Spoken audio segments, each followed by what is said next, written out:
Good morning বন্ধুরা। আজ হচ্ছে শনিবার আর আজকে মেয়ে আসবে।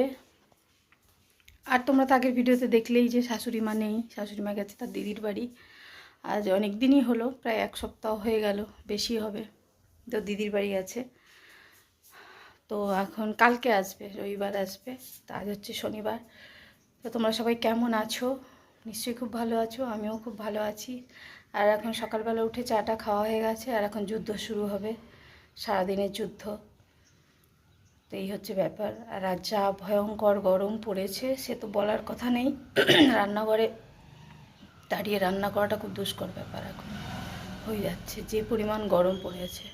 কিন্তু রান্নাবান্নাও করতে হবে, সবই করতে হবে। তার মধ্যে শাশুড়ি মা আজ বেশ কয়েকদিন ধরে নেই, কাজের মেয়ে ঠিকঠাক কতদিন ধরে আসছে না। এই মধ্যেই খুব ঝামেলা মধ্যেই চলছে। তো আজকে মেয়ে আসবে। সকালে উঠে চা খাওয়া হয়ে গেছে, এখন ঘরের কাজ শুরু হবে। বিছানাটাও তুলে নিয়েছি, এবারে ঝাড়া বাকি আছে, ঝাড়তে হবে।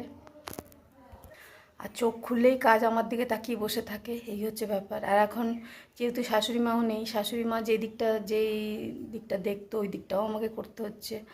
তার মধ্যে এত গরম, মানে শরীরের অবস্থা খুব খারাপ। আর ভিডিও এই জন্য আর করতে ইচ্ছেও করছে না, শরীরও দিচ্ছে না। তো এখন যাবো রান্নাঘরের চা খাওয়ার বাসন টাসন ছেলে খেয়ে গেল, এইসব পড়ে আছে, সব ধুতে হবে। ভাতের হাঁড়িটা পড়ে আছে, ওটা মাজতে হবে। ওগুলো মেজে টেজে রান্নাঘর পরিষ্কার করে ওর কুয়া পাড়ের দিকটা ধুয়ে তারপর আবার আসবো, দিয়ে এসে ঠাকুর ঘরে যাব। ঠাকুরের আসন পরিষ্কার করে তার বাসন টাসন মেজে ওটা রেডি করব। এই হচ্ছে ব্যাপার। তো চলো সাথে থাকো, আর সারাদিন কী কী করছি সেগুলোই তোমাদের সাথে টুকটাক শেয়ার করব। আর একটা কথা হচ্ছে, আমাদের তো কাশ্মীর যাওয়ার এবারে ঠিক ছিল, তো কিন্তু যে ঘটনাটা ঘটে গেল সেটা তো আর আর কি বলবো, তার নিয়ে কিছু বলার ভাষা নেই। মন মেজাজ ভীষণ খারাপ। আমাদের মে মাসের 12 তারিখে কাশ্মীর যাওয়া ঠিক ছিল, আর হঠাৎ করে এমন একটা দুর্ঘটনা ঘটে গেল, সেটা তো এখন সবাই জানোই। সেটা শোনার পর মন মানসিকতা খুবই খারাপ, ভালো নেই। আমাদেরও আর কাশ্মীর যাওয়াটা হচ্ছে না, ওটা ক্যান্সেল হয়ে গেল। কারণ এই মুহূর্তে আর কাশ্মীর যাওয়া যাবে না, তাই আমরা আর যাচ্ছি না, পরে ভাবা যাবে। তো কত আশায় ছিলাম, অনেক দিনের, সেই ছোটোবেলা থেকে কাশ্মীর শুনেছি, কাশ্মীর সুন্দর, কিন্তু কাশ্মীর খুব ডেঞ্জার, এটা শুনেই বড় হয়েছিলাম। কিন্তু এখন আস্তে আস্তে মানুষ কাশ্মীর যাচ্ছিল, কাশ্মীরও সব ঠিকঠাক হয়ে গেছিলো, তাই মনের মধ্যে আশা ছিল যে না আমরাও যাব কাশ্মীর। তো সেই অনুপাতে সব ঠিকও হয়েছিল, মে মাসে 12 তারিখ আমরা বেরোতাম। কিন্তু হঠাৎ করে যে কি ঘটে গেল, কি বলবো, ওই সব দেখে মাথার কাজ করছে না। কিভাবে মানুষের উপর অত্যাচার হলো, কারা এরা জানি না, কি চায়, এরকম করে কি পায় বুঝি না। যাই হোক, মন খারাপ। আর আমাদেরও কাশ্মীর যাওয়াটা আর হলো না, এই হচ্ছে ব্যাপার। এখন দেখা যাক কি হয়। কাশ্মীরটা আর এখন এই মুহূর্তে যাবো না, ওটা ক্যান্সেলই হয়ে গেছে ট্রিপটা। কিন্তু যা ঘটনাটা ঘটলো ওটা দেখার পর থেকে খবরের চ্যানেলে মন ভীষণ খারাপ। সে কী হলো, মানুষগুলো বেড়াতে গেছিলো, আনন্দ করতে গেছিলো, কেউ বুঝতেই পেরেছিল যে তাদের প্রাণ এরকম শেষ হয়ে যাবে বেড়াতে গিয়ে হঠাৎ করে। তো চলো পরে আসছি, এখন যে কাজগুলো আছে ঝটপট করে নিই। আর যত রোদ বাড়বে তত তো এনার্জি লস হতে থাকবে, তখন আর কাজ করতে ইচ্ছা করে না। ছেলেই খেয়ে গেল দুধ কেলক্স খেয়ে গেল। ওইদিকে রান্নাঘরে আমরা যে চা খেলাম তার বাসনপত্র কিছুটা তো মেজে রেখেছি, যে হাঁড়ি, চায়ের বাটি, এগুলো সব এখন মাজবো, দিয়ে রান্নাঘরটা পরিষ্কার করব। এদিকে ছোলা সেদ্ধ করে রেখেছি, আজকে বাঁধাকপি হবে ছোলা দিয়ে। ছোলাটা সকালবেলায় সেদ্ধ করে দিয়েছি, কাল ভিজিয়ে রেখেছিলাম, সেদ্ধ করে দিয়েছি। এখন এই রান্নাঘরটা পরিষ্কার করে একদম উঠোনটা ধুয়ে তারপরে যাবো। তো চলো পরে আবার দেখা হচ্ছে, এখন বাসন টাসনগুলো মেজে নিই। তো বন্ধুরা দেখো, আমার রান্নাঘর একদম পরিষ্কার করে ফেলেছি, গ্যাস ট্যাস পরিষ্কার করে, গ্যাস টেবিল মুছে, যত বাসন ছিল সব ধুয়ে, তারপরে মেঝেটাও ভালো করে পরিষ্কার করে মুছে দিয়েছি। আর আমার হচ্ছে রান্নাঘর পরিষ্কার থাকলেই আমার সব ঠিক লাগে। রান্নাঘর এতটুকু অগোছালো নোংরা থাকলে ভীষণ মাথা গরম হয়। আমার সব সময় আমি যদি রান্নাও করতে থাকি, রান্না করতে করতে হাজারবার গ্যাস টেবিলটা মুছতে থাকি, মানে কিছু পড়লেই মুছে মুছে পরিষ্কার করেই আমি রান্না করি। এরম নয় যে সব একসাথে ফেলে বাসনপত্র ছড়িয়ে ছিটিয়ে ওরমভাবে আমার কাজ করতে ভালো লাগে না। তো রান্নাঘরটা এই যে পরিষ্কার করে দিলাম, একদম শান্তি লাগছে। আর এইদিকে কুয়াপাড়ের উঠোনটাও ধুয়ে দিলাম। আর এখন হচ্ছে কতগুলো কাপড় আছে, এগুলো কাচতে দিতে হবে, তো ওগুলোই এখন মেশিনে দিয়ে দেবো। সকাল সকাল দিয়ে দিলে আর মেলতে সেই ছাদে যেতে হয়, রোদ উঠে গেলে খুব কষ্ট হয়। তো এইদিকে দেখো কাচতে দিয়ে দিলাম। এখন যাব ঠাকুর ঘরে। আর আমার এই ঘরে খাটফাট ঝাড়া হয়নি, ওগুলো ঝাড়বো পরে, আগে ঠাকুর ঘরটা পরিষ্কার করে নিই।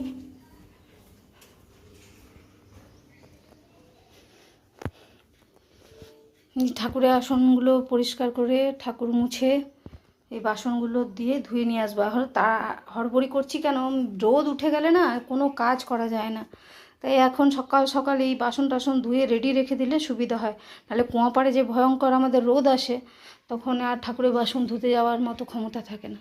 তাই এখন এই ঠাকুরগুলো পরিষ্কার করে আর বাসনগুলো মেজে রেখে দেবো। আর এদিকে খাটটা একটু পরিষ্কার করে দেবো। এখন ছেলে এই রুমেই পড়ছে কদিন, উপরে আর যাচ্ছে না, তো দেখো না বই খাতা সব এখানেই জমা করেছে। তখন খাটটাও পরিষ্কার করবো, ঠাকুরও পরিষ্কার করব। তো চলো আবার পরে আসছি, ঠাকুর পরিষ্কার করে নিই, এই খাটটা একটু পরিষ্কার করে নিই, তারপর আবার পরে আসছি। আর সব কাজ যদি দেখাতে যাই তাহলে আর আমি কাজ করে উঠতে পারবো না, তাই জাস্ট একটু জানিয়ে ক্যামেরাটা বন্ধ করে দিচ্ছি, কেননা সব কিছু খুলে খুলে কাজ দেখানো সম্ভব না একার পক্ষে। তো চলো এখন এই ঘরটা পরিষ্কার করব। ওইদিকে তো দেখলে রান্নাঘর একদম চকাচক করে দিয়েছি, বাসন টাসন দিয়ে রান্নাঘর মুছে পরিষ্কার করে উপাসের উঠোন ধুয়ে দিয়েছি, দিয়ে কাপড়গুলো কাচতে দিয়ে দিলাম। এখন এই ঘরটা পরিষ্কার করব, তারপরে আরও আছে অনেক কিছু, দেখাবো পরে আবার আপডেট। তো চলো আসি। তো বন্ধুরা সব ডান, দেখতে পাচ্ছি এইদিকের উঠোনও ধুয়ে দিয়েছি, ঠাকুরের বাসন পরিষ্কার করে দিয়েছি। কেরম রোদ উঠেছে দেখেছো, এই রোদটাকেই ভয় লাগে, ভয়ঙ্কর রোদ। তো এইদিকের উঠোনটা ঝাঁটিয়ে ধুয়ে দিলাম, ঠাকুরের বাসন ধুয়ে রেখে দিয়েছি, দিয়ে এই যখন ঠান্ডা গরম মিলিয়ে 1 বোতল জল নিয়েছি, এবার একটু বসবো, হাঁপিয়ে গেছি, সকাল থেকে চলছে এক নাগারে। ওপাশের উঠোনটাও ধুয়ে দিলাম। শাশুড়ি মা তো ভোর ভোর ধুয়ে দেয়, কিন্তু আমার পক্ষে ভাই অত ভোর ভোর উঠে উঠোন ধোয়া সম্ভব না। এই দেখো আমার বড় মা, সেই নৈহাটি গেছিলাম, বড় মায়ের মূর্তিটা এখানে এই রুমেই রাখি। তো ভোর ভোর তো ওরকম ওই ভোর ভোর উঠে আমার পক্ষে উঠোন ধোয়া সম্ভব না, শাশুড়ি মা ধরে ভোরবেলায়। তো আমি আমার সুবিধা মতো পরিষ্কার রাখাটাই আসল ব্যাপার, পরিষ্কার রাখাটাই আসল। তো এখন ধুয়ে দিলাম। কেমন রোদ উঠেছে উঠোনে দেখলে তো, এরপর কুয়াপাড়ের দিকটা ওইরকম রোদ আসবে।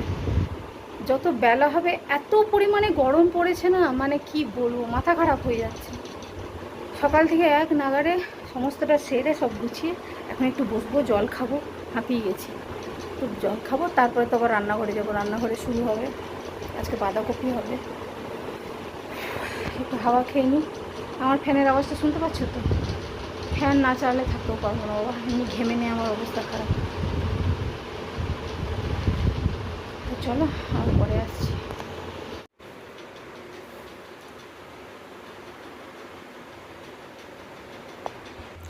তো বন্ধুরা স্নান টান করে চলে এলাম, এবারে পুজো দেবো। ঠাকুরের বাসন তো ধুয়েই রেখেছিলাম, এখন পুজোটা দিয়ে দেবো, তারপরে রান্নাঘরে যাব, রান্না বসাবো, এই হচ্ছে ব্যাপার। আর স্নান করে এসে আবার ঘামা শুরু হয়ে গেছে, এতটাই গরম, গরমে পুরো নাজেহাল অবস্থা। তো চলো এখন পুজো দেবো, আর তারপরে রান্নাঘরে গিয়ে রান্না বান্না হবে। আল ভিজিয়ে রেখে দিয়েছি এই যে, আর বাঁধাকপিটাও ফ্রিজ থেকে বের করে কেটেই রেখেছিলাম কালকে, বের করে ভিজিয়ে দিয়েছি। এই হচ্ছে রান্নাঘরের আপডেট। ডাল করা আছে, ডাল কালকে বেশি করে একটু করে রেখে দিয়েছি। আর ভেন্ডির কিছু একটা করব, হয় চচ্চড়ি বা ভাজা কিছু একটা করব। এখন পুজোটা দিয়ে দিই। আর সকালবেলায় ছেলে টিউশনি গেছিলো, আসার পর ওদের খাওয়া দাওয়া হয়ে গেছে, ইডলি এনেছিল, খেয়ে নিয়েছে। আমি কিছু এখনও খাইনি, পুজোটা দিয়ে তারপরে দেখি কিছু একটা খেয়ে নেবো। তো চলো, আর মেয়ে আস্তে আস্তে তো সেই 3টে 4টে 3টে সাড়ে 3টে বেজেই যাবে। তো আমারও রান্নাবান্না হবে আস্তে আস্তে। আমি তখনও রান্নাবান্না বসাইনি, ঘরের কাজবাজ সব গুছিয়ে সব খাট ফাট পরিষ্কার করে আসবাবপত্র ঝাড়াঝাড়ি যা কাজ থাকে সব করে দিয়েছি। এখন পুজোটা দিতে দেবো। ফ্যানটা অফ করি।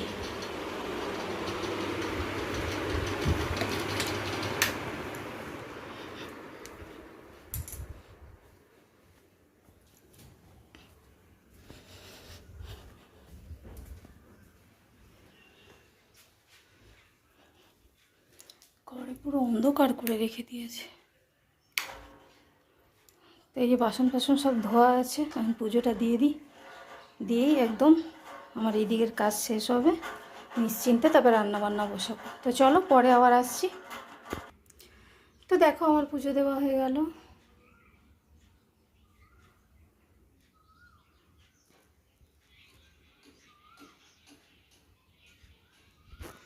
তো পুজো দিয়ে দিলাম, পুরো ঘেমে গেছি, দেখো অবস্থা খারাপ গরমে। এখন যাবো রান্নাঘরে।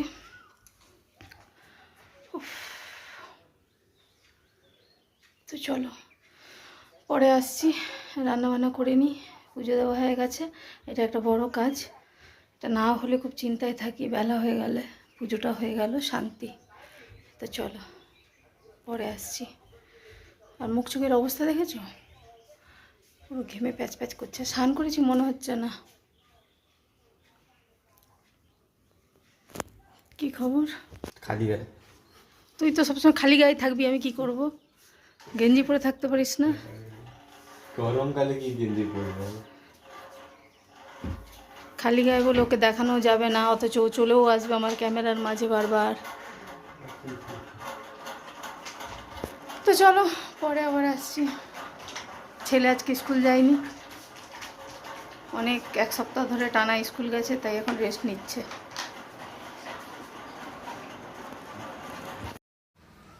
তো দেখো ছেলেকে এখন ডিম ছাড়াতে বসিয়েছি। প্রথমে তো ভেবেছিলাম যে বাঁধাকপি করব ছোলা দিয়ে, আর ভেন্ডির একটা কিছু করব, আর ডাল আছে। তারপরে আবার ভাবলাম ওরা তো খেতে পারবে না, মেয়েও আসবে, মেয়েও ওরম খালি বাঁধাকপি দিয়ে তো খেতে পারবে না। আর এদিকে যে আমি যে জুসটা খাই তা সেটাও কেটে রেখে দিয়েছি, আমলকি, বিট, কাঁচা হলুদ এসব, এটা জুস করে আমি খাবো এখন। আর এদিকে আমার ভেন্ডি কাটা হয়ে গেছে। আর তারপরে ওই যে প্ল্যান করলাম যে না এবার একটু ডিমের কারি করে দিতে হবে ওদের জন্যে। তো তাই আবার ডিম এনে ডিম সেদ্ধ করতে দিয়ে দিলাম। ডিম খালি বাঁধাকপি দিয়ে ওরা খেতে পারবে না। আর দেখো রান্নাঘরে আমার অবস্থা, আজকে প্রচণ্ড পরিমাণে গরমটাও পড়েছে। রান্নাঘরে রান্না করতে করতে ঘেমে নিয়ে একদম ভিজে একাকার, গলা দিয়ে একদম গড়িয়ে ঘাম বেরোচ্ছে।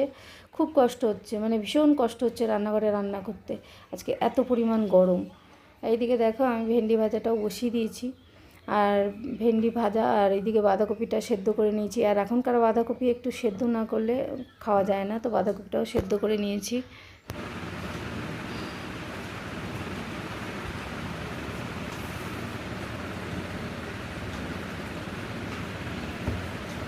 বাহুবলী এন্ট্রি সিনে একটা গান আছে না, মাহিষ্মতি সৌন্দর্য, গানটা চালু। তুই কী করে বুঝবি? গরমে ডিউটি করতে হলে রোজ, অফিসে রোজ জিমে যেতে হলে তুই কী করে?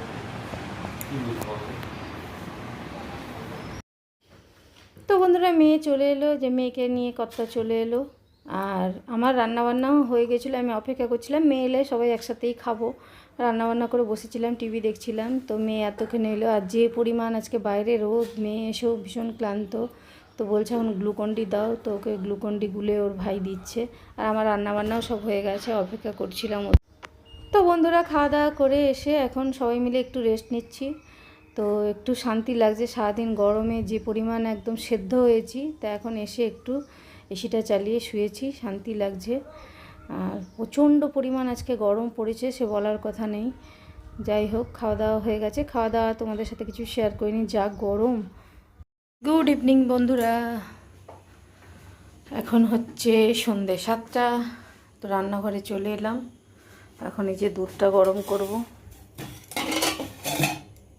দুধটা গরম বসাবো আর করব চা। কাপ বের করেছি, মা বেটির চা হবে।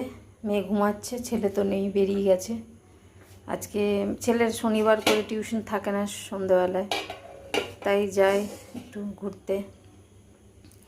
আর আমি এখন চা বানাবো, আর দিকে দুধটা গরম বসাবো। আর তারপর দুপুরবেলা তো মেয়ে আসার পর সবাই খাওয়া দাওয়া করলাম, মেয়ে স্নান করলো, খাওয়া দাওয়া করলাম, তারপরে শান্তি একটু রেস্ট নিয়েছিলাম কিছুক্ষণ। খাওয়া দাওয়া তোমাদের সাথে শেয়ার করিনি তো তখন, দিয়ে এখন এই যে সন্ধে দিলাম, সন্ধে দিয়ে এখন চা করতে চলে এসেছি। আর এখন এত গরম পড়েছে যে নাইটিটা পরবো সেটা আধা ঘন্টার মধ্যে একদম ভিজে চুপচুপে হয়ে যাচ্ছে, এই অবস্থা।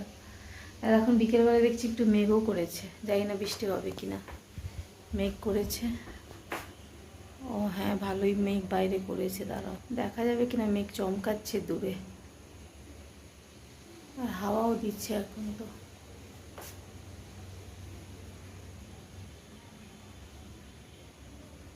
বৃষ্টি তো হয় না, এইসবই হয়। যাই হোক এখন চাটা বসাই, কিছু হলেই তো কারেন্টটা চলে যায়।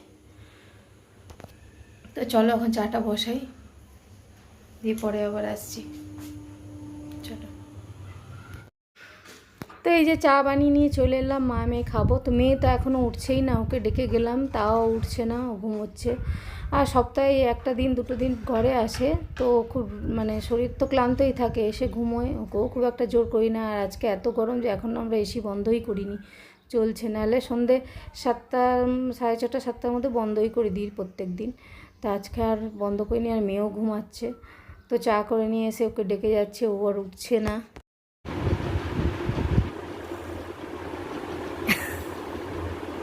চাটা ঠান্ডা হয়ে যাবে, খা।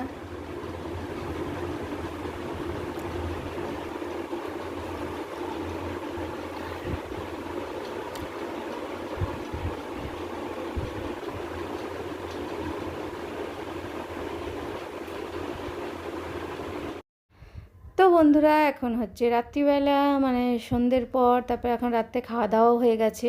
আর আজকে একটা সিরিজ মেয়ে চালিয়েছে, তো আমি বললাম যে আমি শুনছিলাম যে খপ বলে একটা ভূতের সিরিজ এসছে, খুব ভালো। তো ওটাই ও চালিয়েছে, দুজনে মিলে দেখছি, আমি আর মেয়েই দেখবো। খাওয়া দাওয়া হয়ে গেছে, তো এখন এটাই দেখবো। আর এটা পুরো দেখতে তো রাত পার হয়ে যাবে মনে হচ্ছে। তো যাই হোক, আর এদিকে বাইরে চলছে বৃষ্টি, বেশ ওয়েদারটাও ঠান্ডা হয়ে গেছে। সারাদিন এমন পচা গরম ছিল হয়তো এই কারণেই। আর তারপরে সন্ধ্যের পর থেকে বেশ বৃষ্টি হয়েছে, ওয়েদারটা এখন ভীষণ ঠান্ডা, দারুণ দারুণ ব্যাপার। তো এখন মা মেয়ে মিলে দেখবো খফ। তো দেখা যাক কতটা কি ভয়ঙ্কর, অনেকের মুখে তো শুনেছি খুব ভয়, খুব ভয়। তাই তো এখন চলো, তো এই ভিডিওটা এই পর্যন্তই রাখলাম, এরপরে আর কিছু নেই। তো চলো টাটা, আবার দেখাবে নতুন কোনো ভিডিওর সাথে। Good night.